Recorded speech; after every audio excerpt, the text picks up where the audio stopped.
Bonsoir à tous et bienvenue dans ce live.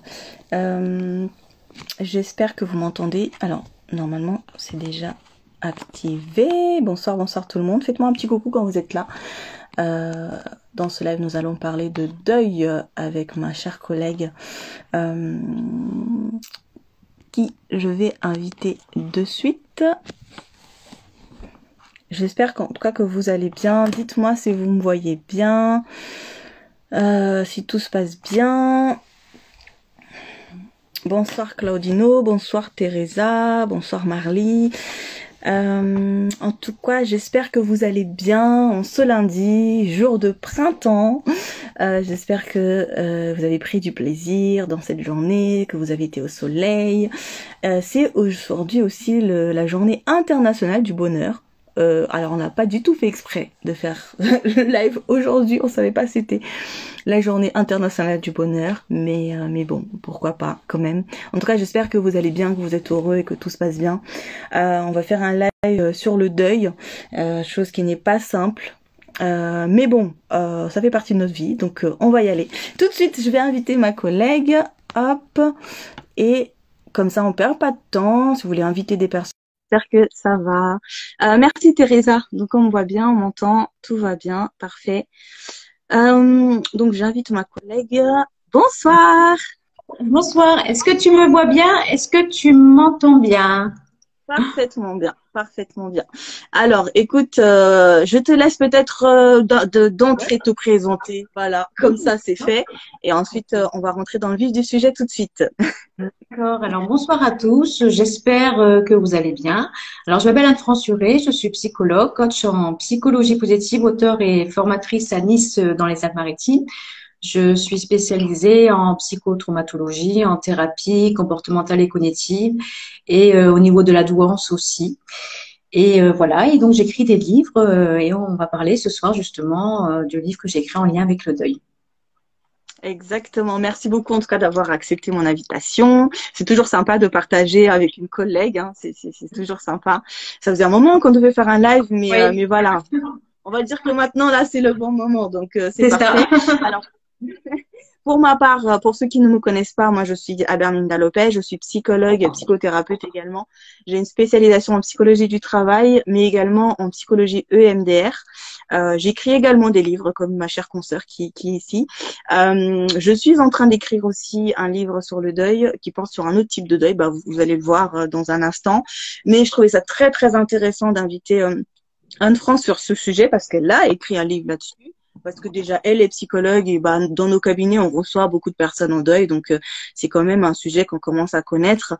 L'objectif étant de vous partager un petit peu notre vécu, de vous partager peut-être quelques conseils justement sur le deuil, sur les différentes périodes que vous pouvez rencontrer, sachant que chaque personne vit le deuil bah, à sa façon hein, quand même, mais au travers de nos connaissances, on va essayer de vous donner quelques idées. N'hésitez pas si vous avez des questions à utiliser la petite boule avec la point d'interrogation. Sans plus tarder, on va y aller parce qu'on sait que c'est lundi, c'est le soir, donc c'est bien de rentrer tout de suite dans le sujet quand même. Alors, peut-être qu'on va commencer, Anne-France, par tu vas nous expliquer pourquoi tu as eu l'idée d'écrire ce livre et puis après, moi, je développerai aussi sur le livre que je suis en train d'écrire. Qu'est-ce que tu en penses? Oui, c'est une très bonne idée. Alors du coup, j'ai écrit un livre, je vais vous le montrer, qui s'appelle Perdre sa mère entre vie et mort, cœur en errance. Et j'ai décidé en fait d'écrire ce livre. Si vous voulez, mon deuil, je l'ai fait il y a longtemps. J'ai perdu ma mère il y a plus de 20 ans. Et en fait, il y avait un petit quelque chose qui, de temps en temps, quand je repense à ma mère, aux souvenirs que j'ai de celle-ci, j'avais envie justement de lui rendre un hommage, en fait, si vous voulez. Et puis, je me suis dit, comme je suis psychologue, pourquoi pas justement faire connaître ma mère à travers ce livre, tout en justement expliquant les différentes étapes du deuil. C'est pour ça, en fait, que j'ai eu envie d'écrire le livre. Et dedans, en fait, si vous voulez, c'est autobiographique. Hein, je me suis inspirée de mon histoire. Et au travers de mon histoire, petit à petit, il y a différents chapitres. Et chaque chapitre est en lien avec les émotions que l'on traverse quand on vit un deuil. Donc, j'ai commencé par le choc émotionnel. Ensuite, j'ai parlé de la colère que l'on peut avoir envers notre entourage, mais aussi envers soi-même. Ensuite, j'ai parlé de la tristesse aussi. Et il y a aussi, alors, ce qu'il faut savoir sur le deuil, c'est que chaque personne vit les étapes du deuil pas dans un ordre chronologique, en fait. Il y a aussi le déni, pardon. Et ça aussi, c'est, si vous voulez, c'est le déni, c'est quand on refuse la réalité. En fait, si vous voulez, moi, de mon côté, le déni, je l'ai eu pendant pas mal de temps parce que je me disais que bon, ben, comme on avait des hauts et des bas avec ma mère, ben, c'était pas plus mal qu'elle soit plus là. C'est assez dur, hein, ce que je dis, mais c'était ma façon à moi de me protéger de la perte. Et ça a duré pas mal de temps. Et après, quand le déni est parti, c'est là où j'ai commencé à avoir la tristesse et ensuite la colère. Et après, j'ai parlé aussi, je trouve ça important pour moi, en tout cas, j'ai trouvé ça important de parler parce qu'on n'en parle pas toujours du pardon. Alors, pour moi, si vous voulez pardonner, ça ne veut pas dire oublier, mais pardonner, c'est important de pardonner pour pouvoir apaiser son mental. Donc, le pardon, c'est envers l'environnement et envers la personne aussi qui est décédée pour différentes raisons aussi. Et envers soi-même surtout, parce que quand on perd un être cher, on a malheureusement souvent beaucoup de culpabilité. Si j'avais su, j'aurais dû faire telle et telle chose. Et pourquoi je l'ai pas fait? Et pourquoi j'ai pas dit suffisamment que je l'aimais? Il y a un tas de phrases en fait qui sont source de culpabilisantes en fait et qui ont source de souffrance. Et c'est bien petit à petit de pouvoir s'en détacher. Et pour ça, en fait, le pardon a toute sa place avant justement de pouvoir se reconstruire. Et si vous voulez, toutes ces phases sont importantes en fait. C'est ce qui est important dans le deuil. Après, je te dirai, je te laisserai compléter hein, en fonction de comment tu perçois toi le deuil. Ce qui est important, c'est ce que j'ai souvent à mes patients et mes patientes, c'est de respecter son rythme. Parce qu'il y a des gens qui sont très pressés, ils veulent que ça aille vite. Il y a des personnes qui vont faire leur deuil en 6 mois, d'autres en 1 an, d'autres en 5 ans. Le tout, c'est de respecter votre propre rythme. Et si vous avez besoin à ce moment-là donné d'être étayé, soit à travers de livres de développement personnel ou avec une psychologue, c'est un bon moyen justement pour avoir peut-être d'autres outils pour traverser ces différentes étapes pour justement pouvoir accepter, parce qu'accepter la perte d'un être cher, c'est facile à dire, mais c'est pas facile à faire. Il faut beaucoup, beaucoup de temps pour se sentir apaisé. Voilà de mon côté pourquoi j'ai écrit ce livre et voilà, je te laisse prendre la parole de ton côté par rapport à ton projet, à ce que tu es en train d'écrire. Bah écoute, c'est très bien et merci hein, de nous partager ça parce que c'est vrai que on a pas mal d'informations sur le deuil, les différentes phases de deuil. Je pense que maintenant tout le monde est assez à l'aise avec. Et comme tu disais, ce qui est vraiment très important, c'est que on n'a pas tous la même temporalité par rapport au deuil. Et moi, je travaille beaucoup avec les deuils traumatiques. Ce qu'on appelle les deuils traumatiques, ce sont les deuils qui ne font pas partie entre guillemets de cours des choses dans la vie. Tu vois, perdre un enfant par exemple, ça fait pas partie du cours de la vie. Perdre un frère très jeune, ça fait pas vraiment partie du cours de la vie. Ce sont des morts un peu traumatisantes parce que c'est pas mort de vieillesse en fait finalement. C'est des personnes qui décèdent très tôt et ça devient des deuils traumatiques dans le sens où malheureusement parfois ces personnes n'arrivent pas à vraiment faire un deuil, c'est-à-dire jusqu'au bout à retrouver la paix, la sérénité, ou alors les personnes arrivent à la retrouver mais ça revient, c'est de manière cyclique. La personne, elle revit tous les ans les phases, en fait, du deuil. Et moi, j'ai remarqué que pour ma part, je revivais, en fait, les phases du deuil chaque année. Je sais que chaque année, après mon anniversaire, je rentre dans une phase de tristesse, parfois de colère aussi, hein, je peux être dans la phase colère. Ensuite, je rentre dans cette phase vraiment je suis en train de négocier cette perte, d'essayer de trouver un sens, d'essayer de me raconter une histoire avec la culpabilité, essayer de comprendre. Faut savoir que moi, mon deuil, c'est la perte de mon fils. J'ai perdu mon bébé dans mes bras, donc c'est un deuil traumatique parce que c'est pas dans l'ordre des choses, surtout que c'était dans mes bras. Donc forcément, c'est un deuil qu'on peut pas dire qu'on le fait, hein, parce que c'est pas dans l'ordre des choses encore une fois. Et surtout, j'ai voulu écrire un livre parce qu'en fait, je remarque que le deuil des bébés chez certains dans certaines cultures, en fait, c'est pas vraiment pris en compte. Moi, la mienne, voilà, en fait, on essaie de masquer. C'est tellement douloureux qu'on essaie de pas en parler. On parle pas à ces mamans. On n'essaie pas de comprendre réellement ce que ces mamans ressentent. Typiquement, dans ma culture, quand un bébé décède, on dit qu'il faut pas pleurer. Il faut pas trop pleurer. Il faut pas trop pleurer parce on l'empêche de devenir un ange. Donc en fait, il faut pas trop pleurer. En tout cas, les adultes, il faut pas trop pleurer. Typiquement, faut pas l'accompagner au cimetière. Faut pas, la maman ne doit pas aller au cimetière avec l'enfant. Bon, pour ma part, j'ai utilisé cette tradition, moi, je suis allée parce que j'en avais besoin, mais chacun, en fait, est libre de savoir s'il a besoin ou pas. C'est pas quelque chose qui est évident non plus. Mais il y a pas mal de règles comme ça que j'ai remarqué chez moi, euh, qui, euh, qui nous obligeait finalement à rester dans une certaine phase en fait de deuil. C'est-à-dire que on n'en parle pas. Chez moi, c'est très tabou. Moi, j'en parle pas avec ma famille. Aujourd'hui, quand je donne le prénom de mon fils, on sent qu'il y a une sorte, c'est lourd en fait. Personne n'a Ouais. vraiment envie d'en parler. Alors que moi, j'ai Mm. vraiment besoin d'en parler. Je pense. Et du coup, je me suis dit, il y a certainement d'autres femmes qui vivent le deuil de cette façon, d'une manière où elles se sentent peut-être un peu enfermées, où elles ont l'impression que Ouais. elles stagnent. Moi, ça va faire 10 ans que je suis dans le deuil de mon fils et bah ça va faire 10 ans que bah chaque année j'ai une phase pendant 3, 4 mois où je suis pas très bien, bah parce que je lutte encore. Alors chaque année c'est un peu mieux. Quand même, hein, voilà, Ouais. on apprend à se raconter une histoire qui tient la route. Moi, j'ai eu beaucoup de culpabilité, donc j'essaye aussi d'un petit peu accepter les choses et me dire que c'est pas vraiment quelque chose que j'aurais pu contrôler, etc. Mais je reste un peu perdue, tu sais, par rapport à tout ce qui a été fait sur le deuil. Eh ben, j'ai pas trouvé, en tout cas, réconfort, tu vois, sur le deuil des mères, en fait. Comme si c'était un petit peu tabou et bon, voilà, on sait que c'est triste, on sait que c'est difficile, mais du coup, on n'en parle pas. Donc, moi, dans ce livre, c'est vraiment raconter les différentes phases que j'ai vécues. C'est aussi un peu autobiographique, hein, finalement. Décomplexer aussi, et puis rendre ça un peu moins tabou et qu'on puisse en parler, en fait. Oui, parce qu'il y a même le tabou de les petits frères, les petits frères qui viennent après. Est-ce qu'on en parle? Est-ce qu'on n'en parle pas? Parce que voilà, moi je suis au Ouais. cabinet des personnes qui ont appris à 20 ans qu'ils avaient eu un bébé en fait qui était né, hein, qui était là et qui est décédé. Ils savent pas parce que on essaie comme de cacher. Parce que c'est tellement douloureux qu'on essaie de cacher. Et moi, je voulais mettre en lumière bah, les phases par lesquelles on passe et le fait que parfois c'est cyclique. Ça revient chaque année et chaque année c'est une petite victoire. L'année dernière, j'étais contente parce que pour la première fois, à la date anniversaire du décès de mon fils, j'ai pu faire quelque chose. J'ai pu faire quelque chose. C'est-à-dire que habituellement, je suis dans mon lit, je peux rien faire. C'est vraiment impossible pour moi de me mobiliser ce jour-là. Et ben, l'année dernière, c'était une victoire. L'année prochaine, ça sera encore une victoire, etc. Et j'ai envie que, aux 10 ans, je puisse sortir en fait toute cette expérience et peut-être que ça aidera. En tout cas, le but c'est que ça aide aussi aux femmes qui passent par là vraiment et de rendre aussi hommage un peu comme toi, tu vois, à ce bébé qui est né. Même il a vécu et j'insiste beaucoup là-dessus parce que c'est important pour moi. Mais l'idée aussi c'est ça, c'est de partager ça et de montrer que déjà c'est pas du tout linéaire. Il y a pas vraiment parfois il y a pas vraiment de logique. Et il faut juste accepter les phases dans lesquelles on se retrouve des fois.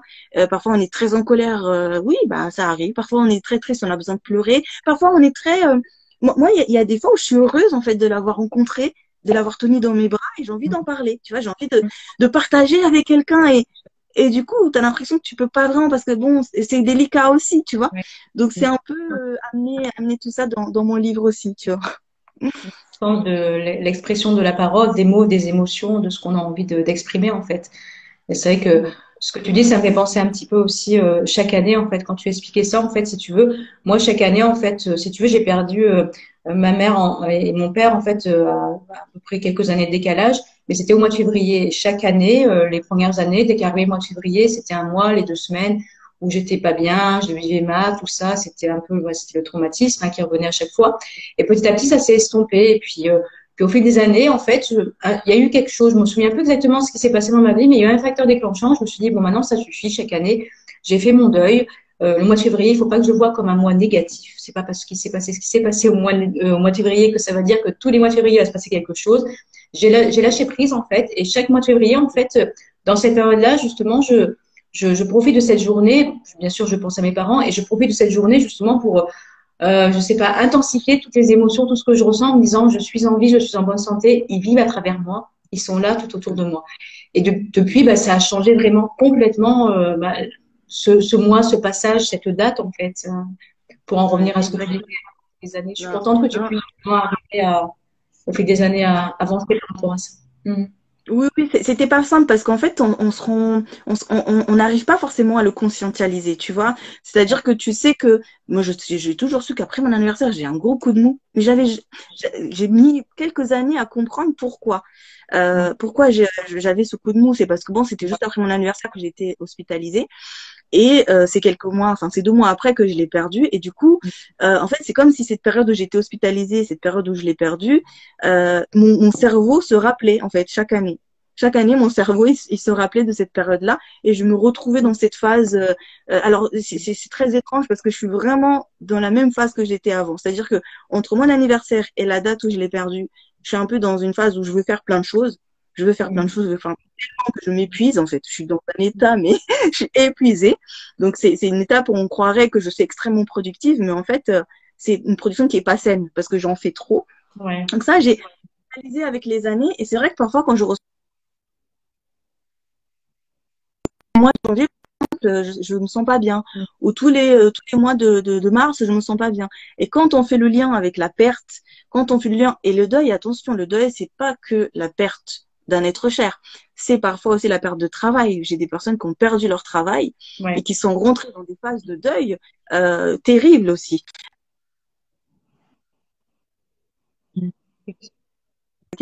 Parfois même en amitié, ce sont des deuils qui sont aussi très difficiles.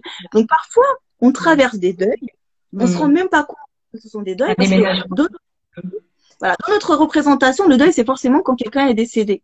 Ouais. Alors qu'en réalité, il y a d'autres deuils qui sont difficiles, comme la séparation, oui, la perte du boulot, la perte d'une amie, d'un être cher, mais sans que la personne soit décédée, le déménagement. Déménagement, Déménagement. effectivement. Et, ouais, et d'ailleurs, faites attention à vos ados parce que j'en ai accompagné beaucoup où il y a eu des déménagements où parfois c'est compliqué parce que bon bah ils sont attachés à l'endroit, à des copains à cet âge-là, c'est extrêmement important. Et donc ce deuil-là, il est difficile et on se retrouve avec effectivement des adolescents qui sont dépressifs et quand on creuse un peu, on comprend qu'il y a un deuil qui est en cours en fait. Donc Oui. à être vigilant par rapport à tout ça. Et oui, c'est vrai que c'est important ce que tu mentionnes, hein, cette notion de deuil. En fait, tout le monde la plupart des personnes ont la perception que quand on a un deuil, on perd un être cher, mais il y a plein de deuils qu'on fait, hein, comme tu disais tout à l'heure, hein, un licenciement, un changement de travail, un déménagement, une rupture en amitié, en amour, un deuil aussi. Il y a aussi ce deuil qu'on fait quand à un moment donné, par exemple, dans une famille, comme je dis souvent, on choisit pas sa famille, et des fois dans la famille, on peut avoir des gens qui sont toxiques. Ça peut arriver, le père, la mère, la sœur, peu importe, mais des fois ça arrive l'oncle, la tante. Et à un moment donné, moi j'ai des patients à un moment donné qui prennent la décision d'arrêter de voir cette personne, même si c'est quelqu'un de la famille, parce que c'est une personne toxique pour mon patient. Donc du coup, il fait ce deuil de cette personne. Pourtant, il est toujours vivant, mais il fait son deuil aussi. Il a décidé d'arrêter de voir cette personne. C'est vrai qu'il y a Exactement. c'est important justement effectivement de mentionner ça, cette notion de deuil qui n'est pas automatiquement en lien avec la perte d'un être cher. Exactement. Alors, il y a Audrey qui me demande, bonsoir Audrey, est-ce que j'ai vu le film Je choisis de vivre? Alors, je connais pas du tout le film Je choisis de vivre, mais j'ai envie de te dire que c'est exactement la décision que j'ai prise. Alors, je l'ai prise, en fait, je l'ai prise très tôt, parce que je l'ai prise, j'étais encore à l'hôpital, Ouais. et j'étais tu vois, je crois que j'étais encore dans le choc. J'étais encore dans le choc, réellement. Et j'étais tellement dans le choc que en fait, j'avoue que je voulais pas l'accepter. Et puis à un moment, bah, il fallait choisir, bah, soit je vais avec lui, soit je reste. Et en fait, à ce moment-là, je me dis bon bah, en fait, je peux pas mourir parce que ça serait pas juste pour lui. Je me rappelle que ce jour-là, à l'hôpital, je me suis dit ça, ça serait pas juste pour lui. Donc, en fait, je pense aussi que j'avais beaucoup de Hum, culpabilité, donc je me suis dit aussi, bah, je dois vivre avec ma souffrance parce que c'est de ma faute. J'avoue qu'il y avait encore un peu de ça. Et après, je suis effectivement rentrée dans cette phase, un- pas du déni de son décès, mais du déni de je ne vais plus le voir parce que bon, bah, quand j'étais à l'hôpital, je pouvais aller à la chambre mortuaire le voir. Et j'avoue que ça a duré quand même 3, 4 jours où je demandais sans cesse à aller le voir. Et, c'est une phase où je refusais finalement qu'il soit mort, une phase terrible. La phase du déni, elle est vraiment terrible parce que quand on comprend, hum, quand on en pleine phase, et moi malheureusement c'est le jour où il y a eu l'enterrement que j'ai vraiment compris parce que là bah je pouvais pas voir en fait du tout. Et ben là il y a effectivement cette colère et moi je suis passée aussi par une phase où j'avais énormément peur ouais. aussi parce que bon peur. En fait, j'avais un vide, malheureusement, et je pense que toutes les femmes qui ont perdu un bébé ressentent ce vide où j'étais maman, j'étais mère, et j'avais pas mon enfant. Et du coup, il y a une angoisse terrible de ce vide qui ne sera jamais comblé. Et malheureusement, il sera pas, parce que aujourd'hui, j'ai un petit garçon qui est adorable, mais c'est pas ça qui remplit ce vide-là. Voilà, c'est quelque chose que je porterai en moi malheureusement et que je pense choisir aussi de porter parce que c'est important pour moi de m'accrocher quand même. Mais il y avait cette partie de l'angoisse, je sais pas si toi tu as eu la peur de ne plus voir mon père de l'enfant, je sais pas.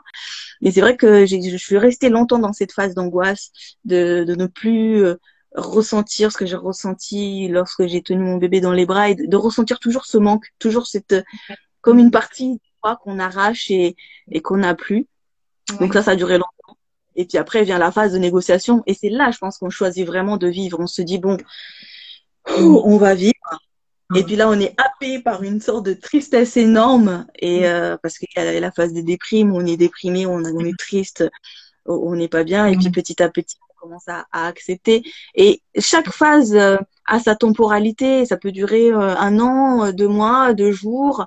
Et parfois aussi, ça peut revenir en arrière. Donc c'est pas vraiment quelque chose qui est linéaire. Ouais, C'est pour ça que effectivement. C'est vrai que moi, quand j'avais apparemment, ça coupe un peu quand tu parles. Quand j'étais dans cette période de tristesse, en fait, cette période où j'avais décidé d'arrêter de travailler parce que j'étais trop mal pour travailler. Et en fait, je faisais pas grand-chose, mais journée de temps en temps, je regardais un peu des séries. Mais j'étais dans une situation, d'où le titre de mon livre, Entre vie et mort, cœur en éros. Quand j'étais comme dans cet état-là de tristesse, j'avais l'impression d'être proche de ma mère, en fait.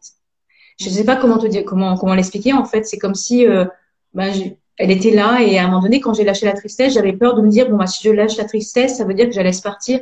Donc du coup, c'est ce que j'essaie d'expliquer souvent à mes patients là-dessus. Ça veut pas dire que vous l'abandonnez, ça veut dire que vous décidez de vivre et de remonter la pente et de vivre pleinement. Et après, ben, la personne qui est partie, ben, elle est là à travers vous tout le temps, en fait, toute votre vie. Au contraire, après, c'est voir les choses sous un autre angle. Mais quand on est en plein dedans, on peut pas voir les choses sous un autre angle.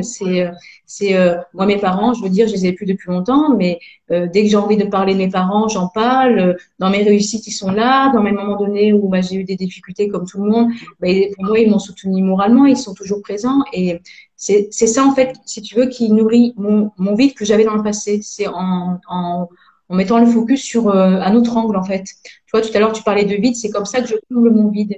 Quand j'en parle, quand j'échange, quand je me balade, ah, ma mère, elle aimait bien le muguet, ma mère, elle aimait bien ci. Ben, ça me nourrit. Après, effectivement, il faut pouvoir en parler à des personnes qui sont OK, qui sont à l'aise avec le fait d'en parler. Comme je disais tout à l'heure, des fois, c'est pas évident de parler à certaines personnes parce que ça peut être malaisant. C'est vrai qu'il faut avoir un environnement où tu peux justement exprimer librement tes pensées, en fait. Exactement. Et moi, je pense que l'écriture de ce livre aussi, quelque part, ça me remplit parce que l'écrire, voilà, quand même, parfois c'est douloureux parce que du coup, je reviens sur des moments très forts et de le réécrire, forcément, je le revis, mais d'une autre façon aussi parce qu'aujourd'hui, bah, je suis à une autre étape, forcément.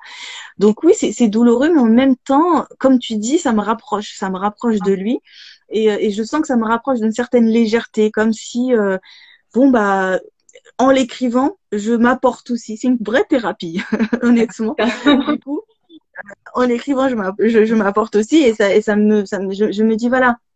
En fait, c'est comme si, quand on perd quelqu'un, on cherche un peu de sens. On cherche à se raconter une histoire qui tient la route pour se sentir mieux. Et ben, moi, j'ai l'impression que c'est l'histoire aussi que je me raconte.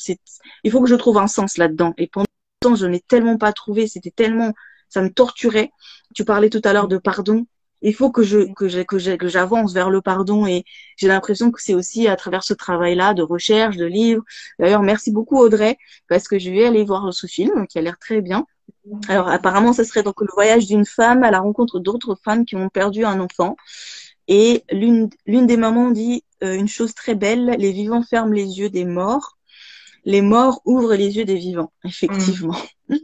Vraiment très joli. C'est très joli. Je pense que quand on perd quelqu'un, c'est difficile. On est très tenté par lâcher, mais finalement, parfois, ça nous donne aussi la force de vivre. Je sais qu'aujourd'hui, je vis pleinement. Je vis pleinement. Je me rends compte aussi de la chance que j'ai d'avoir un petit garçon en pleine santé. Du coup, je donne énormément d'amour. Je donne de l'amour à lui, à mon entourage, parce que je me rends compte de la chance que j'ai d'être vivante. Je pense que ça aussi, faut le dire. Parce que pendant longtemps, j'ai culpabilisé d'être heureuse. Quand j'avais une bonne nouvelle, tout de suite, j'étais un Ouais. peu triste parce que je peux pas être bien puisque j'ai perdu mon bébé. Mais en réalité, si, il faut choisir de vivre et de vivre pleinement. Et je trouve ça très, très joliment dit, comment Mhm. tu l'as dit. Ouais, c'est ça, Mm. quoi. Si tu veux, quand j'étais adolescente et je suis arrivée à l'âge adulte, je disais souvent la vie est une fête parce que pour moi, j'avais cette sensation que la vie, il faut la vivre pleinement. Après, j'étais loin d'imaginer que j'allais perdre mon père et ma mère à ce moment-là donné, mais du coup, encore plus, le côté la vie est une fête, même si effectivement, la vie d'adulte, c'est pas toujours drôle, mais il faut justement profiter des moments de soleil, justement, c'est le soleil et en profiter pleinement, en fait, hein. Ouais. Et c'est vrai que Mm. profiter pleinement de la vie, c'est ce que auraient voulu mes parents et c'est ce que je fais. Même si j'ai eu, comme tout le monde, j'ai eu une grosse rupture amoureuse, hein, il y a 2 ans, j'ai rebondi, j'ai remonté la pente et pour moi, ils étaient, même si physiquement ils n'étaient pas là, même si je pouvais pas les avoir au téléphone, pour moi, ils m'ont accompagnée, à ma façon, ils m'ont accompagnée parce que je me suis relevée, j'ai refait ma vie, je suis avec quelqu'un d'autre, donc voilà, les choses de la vie, voilà, et c'est pour ça qu'il faut profiter pleinement et puis surtout lâcher la culpabilité en fait, parce qu'on a le droit justement d'être heureuse, même si on a perdu quelqu'un, on a le droit d'être heureuse, au contraire. Exactement, exactement. Je trouve ça super bien. Je sais pas, qu'est-ce que tu pourrais dire peut-être pour conclure? Vous n'avez pas de questions? J'ai pas vu de questions passer. Moi Mais non si vous plus, avez j'ai des pas vu questions, trop de, n'hésitez pas. oui, j'ai pas vu d'autres questions. Alors en fait, si tu veux, ce que je peux vous dire par rapport à mon livre, en fait, c'est que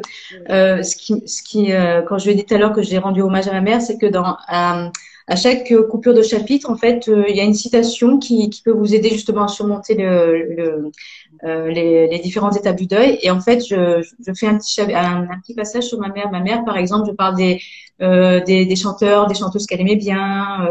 Les musiques, les jardins, un tas de choses en fait. Et j'ai été vraiment contente euh, de transmettre justement à des personnes qui me connaissent pas dans ma vie personnelle, de transmettre des choses sur ma mère, des éléments sur ma mère, en fait, de la faire vivre de cette façon-là. Et ça c'est quelque chose vraiment qui m'a, tout à l'heure, tu parlais du côté thérapeutique, c'est quelque chose qui m'a rempli, c'est quelque chose vraiment qui m'a apporté, je l'ai réalisé en 2021 et comme tout à l'heure tu disais quand on écrit, c'est vrai que ça m'a vraiment fait du bien et j'étais contente de dire tiens qu'est-ce que je pourrais apporter comme connaissance sur ma mère que les gens ne connaissent pas.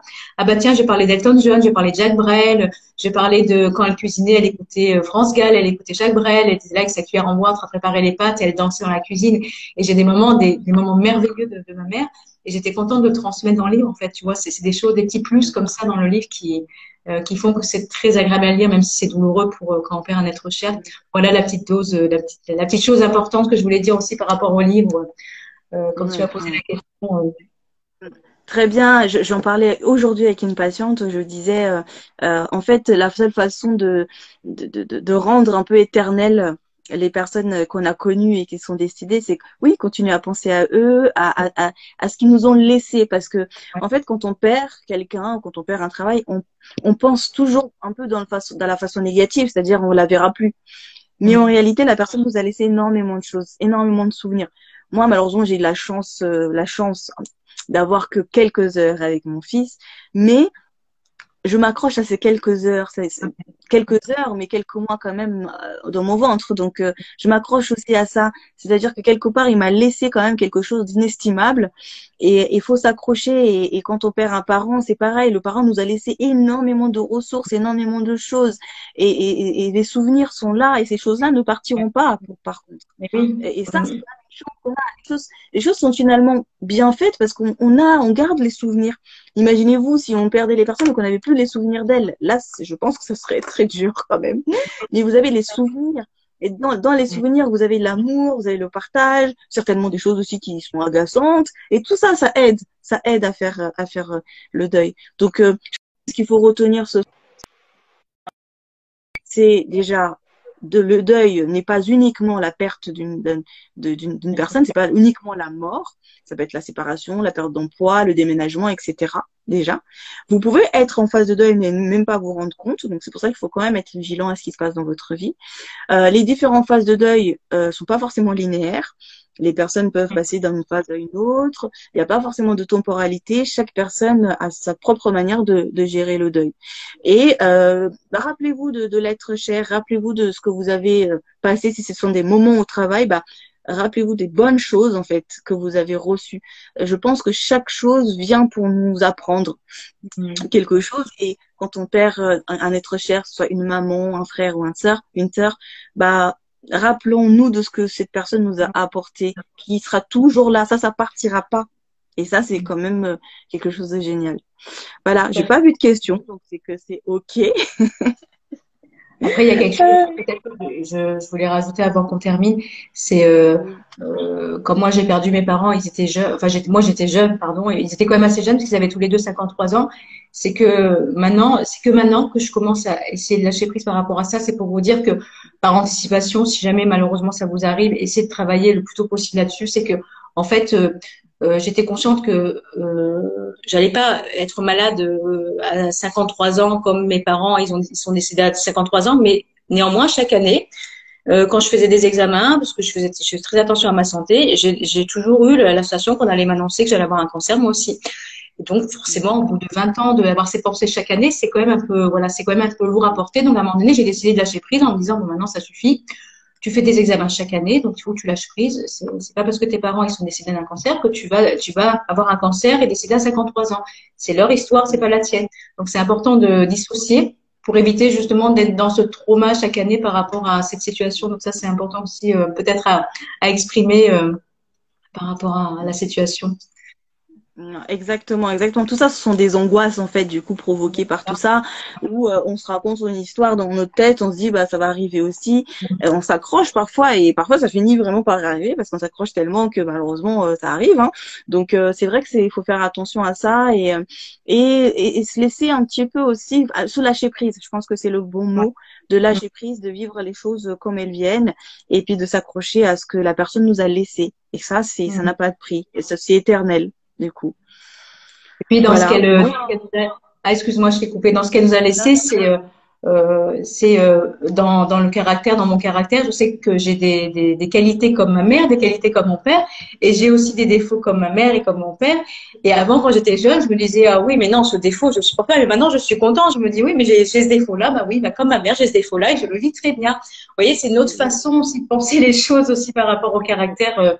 De l'être cher et les points communs que vous pouvez faire entre votre personnalité et la personnalité de la personne qui est partie.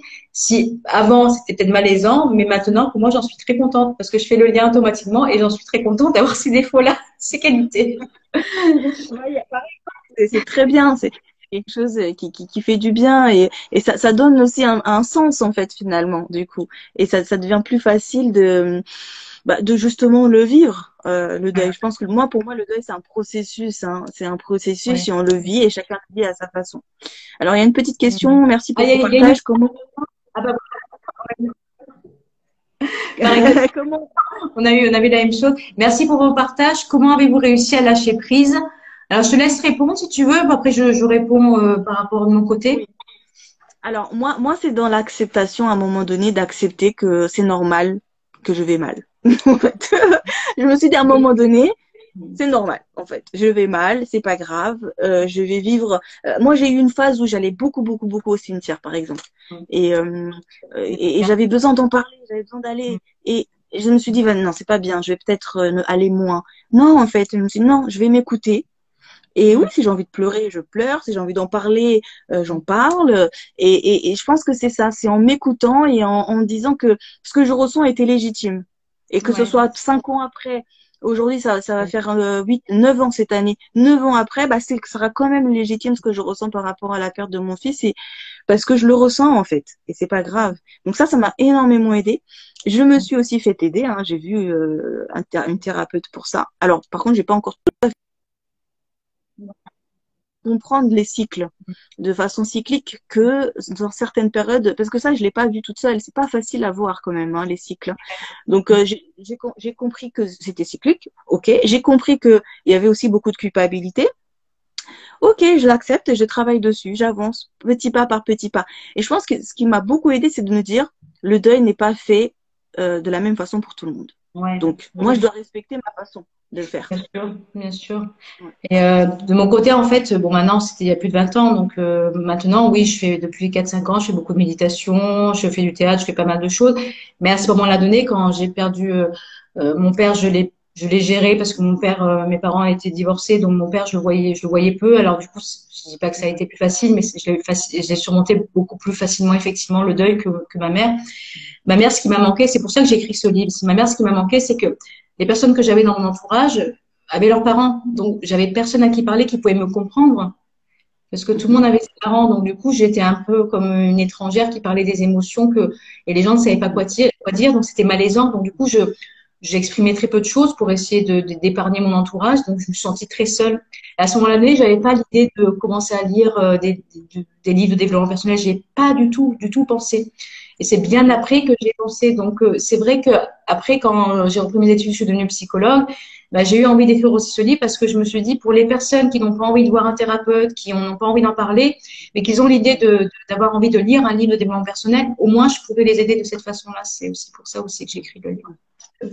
Exactement. Et tu Ouais. parlais, oui, de la solitude. Quand on vit un deuil, c'est vrai que c'est compliqué parce que finalement, quand on connaît pas des personnes qui ont perdu comme nous, bah moi pour ma part, du coup, mon enfant, c'est compliqué. Et pour vous dire, c'est la seule personne qui a su, j'avais l'impression de me comprendre, c'était à l'époque ma grand-mère.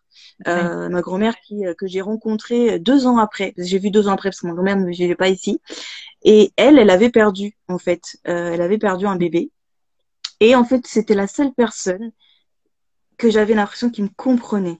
Mhm. J'ai eu aussi ma belle-mère avec qui je pouvais parler. Et d'ailleurs, c'est la seule personne de la famille qui vient finalement aussi visiter la tombe de mon fils et avec qui on a un lien et on peut en discuter.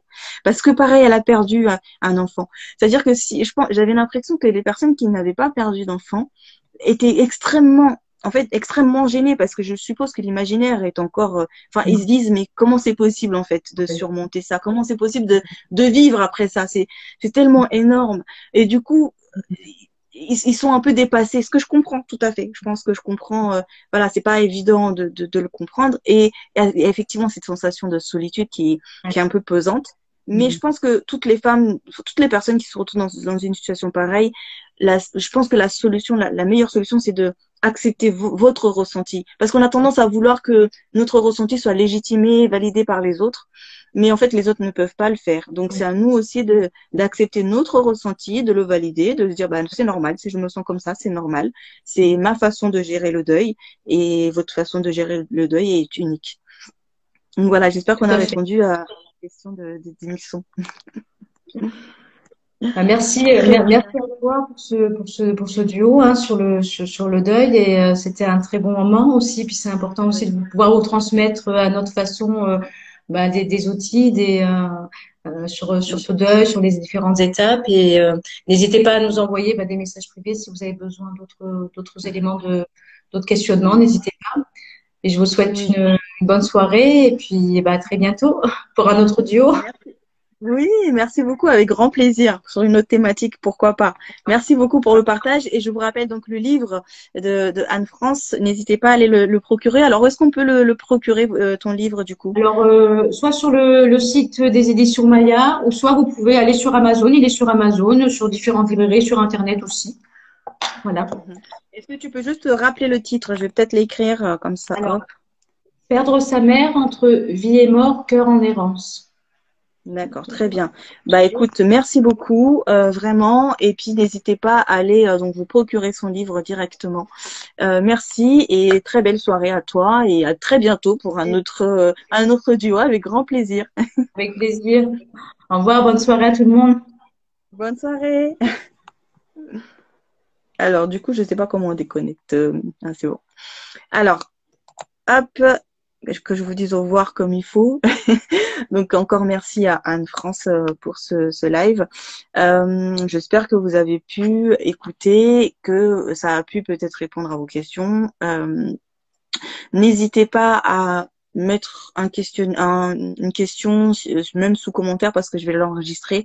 Si vous le regardez après en replay, on y répondra avec grand plaisir.